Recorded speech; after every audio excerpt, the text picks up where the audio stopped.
اعوذ باللہ من الشیطان الرجیم بسم اللہ الرحمن الرحیم صلاۃ والسلام علیک یا رسول اللہ صلاۃ والسلام علیک یا حبیب اللہ۔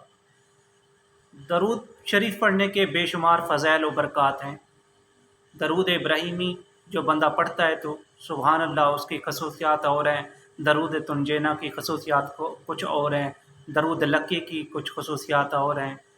درود غوثیہ کی خصوصیات اور ہیں۔ سبحان اللہ، درود درود ہے، درود کوئی بھی پڑھو اس کے فضائل و برکات آپ کو ملیں گے انشاءاللہ۔ درود پڑھنے کے بے شمار فضائل ہیں۔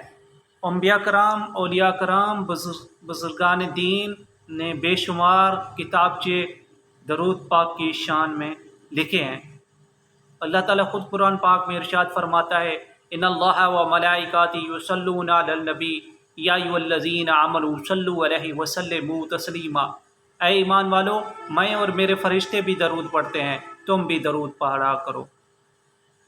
ایسے یہ بات واضح ہو گئی کہ کچھ لوگ ہیں جو بولتے ہیں کہ درود ہر ٹائم درود نہیں پڑھنا چاہیے۔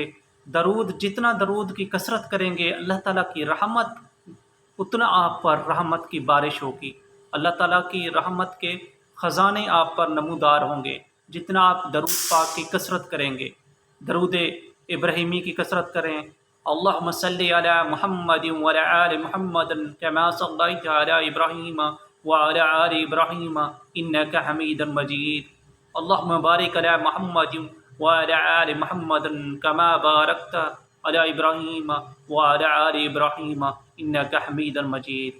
یا دوسرا درود شریف پڑھیں، صلو علی الحبیب صلی اللہ تعالی علی محمد۔ یا تیسرا درود شریف پڑھیں، جزی اللہ علی سیدنا محمد صلی اللہ علیہ وآلہ وسلم ما وآلہ۔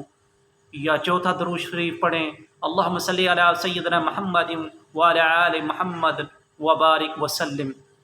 یا اور درود شریف مختصر درود شریف پڑھ لیں، صلی اللہ تعالی علیہ وآلہ وسلم۔ یا ساتواں درود شریف پڑھیں، الصلاۃ والسلام علیک یا رسول اللہ، الصلاۃ والسلام علیک یا حبیب اللہ۔ درود آخری درود جو میں نے پڑھا ہے، سبحان اللہ، اس درود میں حضور پر درود پاک بھی ہے، سلام کا نذرانہ بھی ہے۔ درود بھی پڑھتے رہیں، حضور کی بارگاہ میں سلام کے نذرانے بھی پیش کرتے رہیں، اور اگر آقا کی بارگاہ سے سلام کا جواب آ گیا تو قسمت بھی ہمارے اوپر رشک کرے گی کہ مومن تیری کیا بات ہے، جسے آقا جواب دے دے، تاجدار مدینہ نور و کرب و سینہ جسے جواب دے دیں، صلو علی الحبیب صلی اللہ تعالی علی محمد۔ اللہ تعالیٰ مجھے اور آپ کو درود پاک پڑھنے کی توفیق عطا فرمائے، آمین ثم آمین۔